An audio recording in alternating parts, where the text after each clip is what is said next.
Welcome to a presentation brought to you by Swoosh Technology and Solutions. Today I'd like to discuss the NX12 measure command. The measure command can be found on the Home tab to the far right on the ribbon bar, and it will open a dialog that is new and unfamiliar to you if you haven't used NX12 before. I'd like to take a moment to describe the dialog, and then we'll get into doing some measurements. At the very top you have a reset button, which clears the dialog of all selected objects. Next you have the type of object you want to pick, object, point, vector. Object set is if you want to pick a series of curves, a string of curves, and measure their length. That's an object set. If you want to pick two complete features, those would be object sets, or two components in an assembly. Then you have point set and coordinate system to finish it out. Next comes the select object prompt and the listing window of what you have selected. If I pick something like a face, you can see that object appears in the window and I get the information on the screen. We'll talk about this in a moment. To remove an object, you can highlight it and hit the delete button, and it goes back to its initial state. Below that window you have your measurement type. You can have a free measurement, which is from one object to the other, one point to the next. You have pairs of objects, so if you've picked 2, 4, 6, or 8 objects, you can list them in pairs. It'll give you the dimension between each pair. Next comes chain of objects, so it will measure from the first object to the second, and then from the second to the third, and the third to the fourth, and so forth. The last one looks a little bit like baseline dimensioning, and it works a little bit like baseline dimensioning. It's called from reference object, and the first object you pick will be the reference object, and all others will be measured from that object. If you get a fairly long list of objects selected and you really meant to reference a different object than the top one on the list, you can always highlight it, use the arrow buttons to move it up or down in the list. The first one in the list will be the reference object used. Below that, the results. What information do you want to know about the object you pick? You have distance, you have curve information including curve length, you have angle, information about a face if you selected a face, body if you selected a body, and this last one is others. One place I know where that would be available is if I select a coordinate system. It will give me the orientation of the coordinate system from absolute 0. And if I pick two coordinate systems, it will tell me the angular difference between the two coordinate systems I've selected. There are probably other uses for it, but that's the one that I've tumbled to and used. There's a hints section. Hints is handy in that it will tell you what you have picked, what you might want to pick, why the display is showing what it is. It's very good when you're getting started to turn that hints section on. I'm going to collapse it for a moment so I can talk about the lower part of the dialog. Actually, I'm going to get a little more room. I'm going to compress the object selection dialog so I can talk about settings. In settings, you have your associative toggle to make associative measurements. Display annotations will give you a display of the dimension on the screen. The reference coordinate system, do you want to reference absolute or the work coordinate? Send results to NX console. This is new, and I'll turn it on so I can show it to you in a moment. Show results in the information window. That's the old style information window that pops up and you can print. Enable hints works with the hints section up here. And then you have some preference settings. Clicking on preference opens up a dialog. You can have general preferences, measurement preferences, where you tell it what information you'd like reported about an object. Here's face preferences, body preferences. Turn it on, it will be reported. Turn it off, it will not. Okay, I'm not going to change anything here. I'll just say OK to that dialog. And we're back to the main dialog. I will close up my settings section, open my list section, and we're ready to go pick something. Okay. To start with, I'm going to pick a point, and I will say point, and I'll pick an arc center. Tells me the information about the point, its location relative to absolute or work coordinate depending upon my preference, the unit of the part. I also have a nice shortcut here for creating a associative measurement. Let me magnify that a bit for you. Associate, and this is display the dimension on the screen. They go hand in hand with the options down in the dialog. If I click on one of them, you'll see that it becomes active in color. And now when I create a measurement, or to create a measurement, you would pick your objects and say apply. It will put that information created as a feature, and it will appear in the model navigator and in the expression editor also. Kind of a sneaky thing, I'll call it sneaky for lack of a better option, is these arrows on the end. There's a little more to this dialog, and currently it's collapsed. I'll expand it out and you get some additional choices. This choice that's appearing here is to create requirements or use existing requirements. So you can define them in advance. You can create new ones on the fly. Let me click it. Here's the ad hoc display for creating a requirement. I won't go into that detail now, but just know it's possible. Okay, cancel that. If I go ahead and select a second point, let me pick a face here instead. I'm still on point. Object. Sorry, dismiss. Object.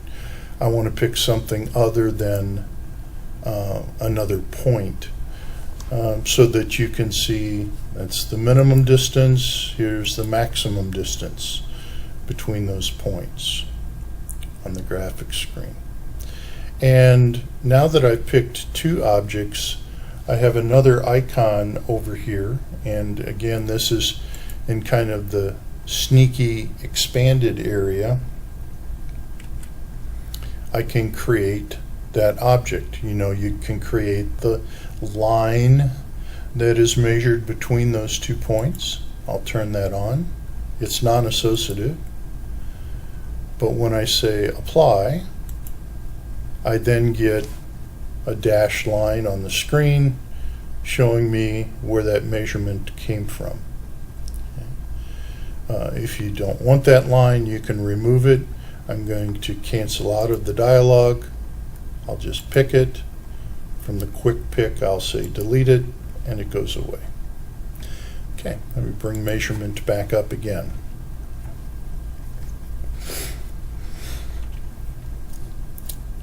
Like some other features that we have in NX, when you roll across an arc, it will display the center line. You see this when you're creating datum planes and assembly constraints, and that is a selectable object. I'm sitting on object up here. I can pick that center line, and let's say I'll pick one over here, and there's my distance between those two center lines. Works fine. Just remember that technically that's a vector. It's infinitely long. Okay, it's showing me the measurement between them and the angle. If you don't want to see both of these bits of information, I come over here to my filter and say don't show me the angle, and then I'm left with the distance measurement. I can move this anywhere I want on the screen, as well as its note relative to it. If I use the show measurement command, I'll click that and say apply. Then I get a dimension that I can move around. Let me grab that guy and drag it up here. Dimension between those two center lines. Works pretty much like other dimension styles. You don't have all of the hide arrow, show arrow characteristics here in the dialog. It's just a temporary dimension. You can pick it and delete it just like the reference line. Okay, back to measure.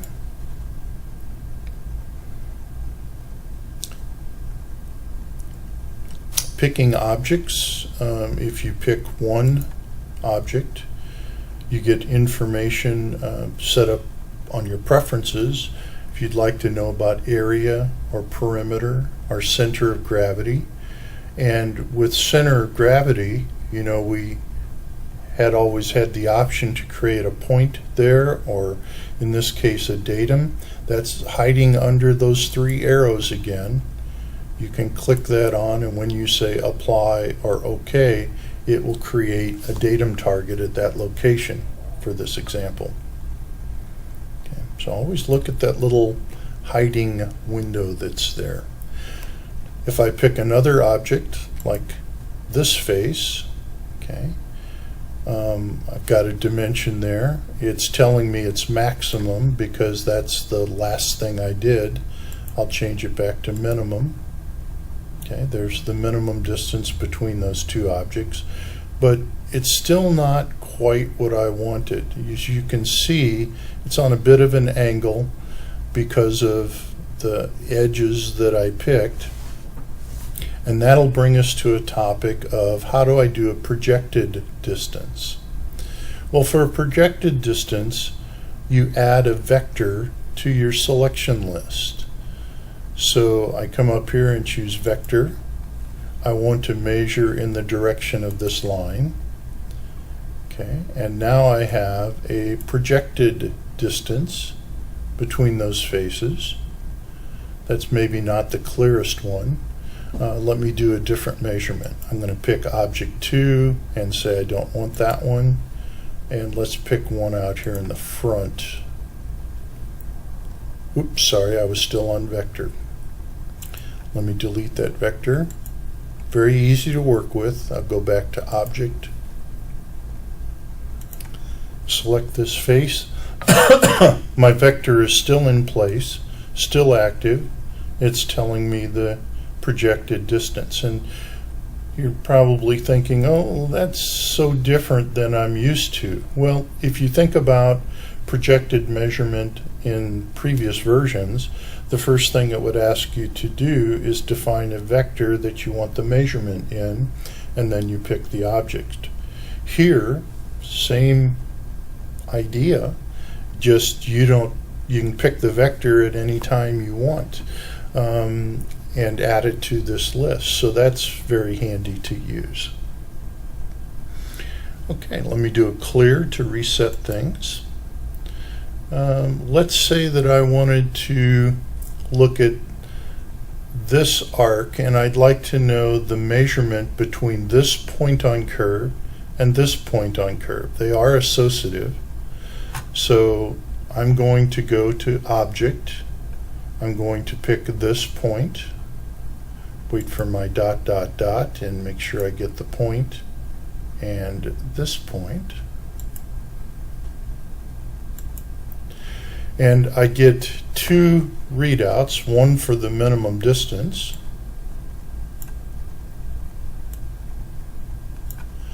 and one for the arc length between the two. Scoot that over a little bit. So that's the arc length measure between those 2 points, and I never picked the curve, I just picked the two objects, but they are associated, they were points on curve. If I'm not interested in the distance portion, I come over to my dialog, I tell it I don't want to see that result, and then it cuts it down to only showing me one. Okay, let's reset again. What else? We guess we haven't done an angle, and I haven't showed you the dimension styles yet. Let's pick 3 points. I'm going to pick a point here, and this gets me in some of the dialogues, and this thing came up right in front of where I wanted to pick. Happens in a lot of different things, particularly assemblies constraints. It pops up in your face. If you didn't know, you can hit F3, the function 3 button, and temporarily hide that. If you hit F3 again, it's going to hide the dialog, F3. And if you hit F3 a third time, it brings everything back. So I'm going to hide it once so that I can easily pick this point, and I'll continue to pick a point here and a point here. Okay, so now I have 4 points selected. The hint is telling me to see possible measurements, change the measurement method to another type because it's not showing me any measurements. If I select pairs, then the first pair of objects I selected gives me that value. Let me get the value back. I got to hit my F3 a couple of times. There, came back. And the second pair of objects I selected. If I go to chain of objects, now I pick these 1, 2, 3, 4. I'll go to chain of objects. Get those out of the way again. So I have a dimension from the first to the second to the third to the fourth. And if I'd said, oh, I really wanted to know the distance from here to here first, that would be my first point, second point. So I can come up here and highlight the point I'm interested in, say I want to move it up in the list, and now it's changed the orders of dimensions. So it says 0.1, 0.2, and I have a distance showing up for that. Currently got it turned off. 0.3, 0.4. Looks a little cluttered, but the point is, no pun intended, that I can reorder these at any time I want. I can move it down to the bottom of the list. So now it's measuring 0.1 to 0.2, 0.2 to this position, 0.3, and 0.4. Okay. Let's get rid of a couple of those. I just got rid of one. And F3, bring my information back. I have minimum distance between them. Okay. I don't have an angle being displayed. If you want to see the angle between them, the switch is turned on, but I shouldn't have picked them as points because it's giving me information about a point, not as an object in general. So let me pick them a little differently. I'm going to reset that. I'll change to object. And now I'm going to pick the point. And let's pick the center line. hover over that. I'll pick the center line, I'll pick the center line, and I'll pick this third one down here, center line. Oh, I'm still not seeing my angle display.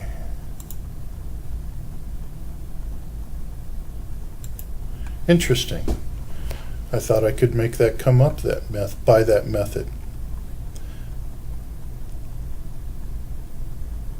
Maybe it doesn't work that way with picking the center lines because they're infinitely long. Let me try that one more time. So learning experience. Okay. Let me measure from an arc to F3, get that out of the way, to an arc, to an arc.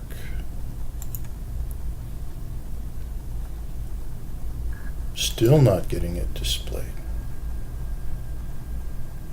Giving me information about the 3 arcs. Again, I can change the measurement type, pairs of objects. Oh, there's my angle.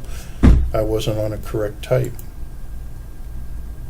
And get both angles if I want. And again, since they're in the same plane, they're telling me they're 90 degrees. I can turn the angle off and only see the dimension values. Okay. What else might we want to do? Let's clear this one more time. I'd like to know the distance from the back face to this side face. Okay. There's the minimum distance, and I can get maximum distance. Okay. Pretty much like you'd expect once you get on the hang of the thing. It's also telling me the angle. Again, I could turn the angle off if I wanted to. Let's do curve length. Reset. Okay. Object set. And I'm going to change my filter to tangent, sorry, not that one, tangent curves. And I'll pick a curve here on the back. I changed my highlight color to magenta so it shows up a little bit more. So it has picked that entire string of curves. It's displaying the length information for me on the screen. That's a set of objects. I could also clear. Let's look at another object set. Put a window around this and pick all the features of that slot. Then I'll say I want to add a new set, or it's sitting on select set already. I can pick the features on the other side. And there's the minimum distance. I can get the maximum distance. Sorry, I dismissed that.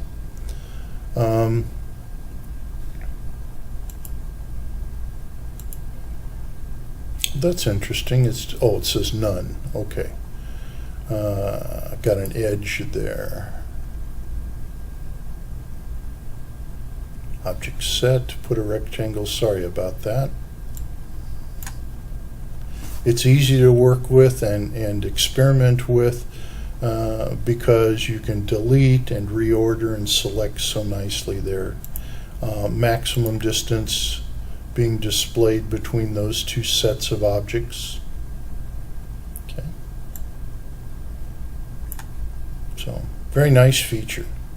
The last thing I guess to show is the measuring of a coordinate system. Let me reset this. I tell the computer that I want to pick a coordinate system. I'm going to pick a coordinate system here. None of the regular measurements are doing anything for me. This is a case where you can use the other result filter.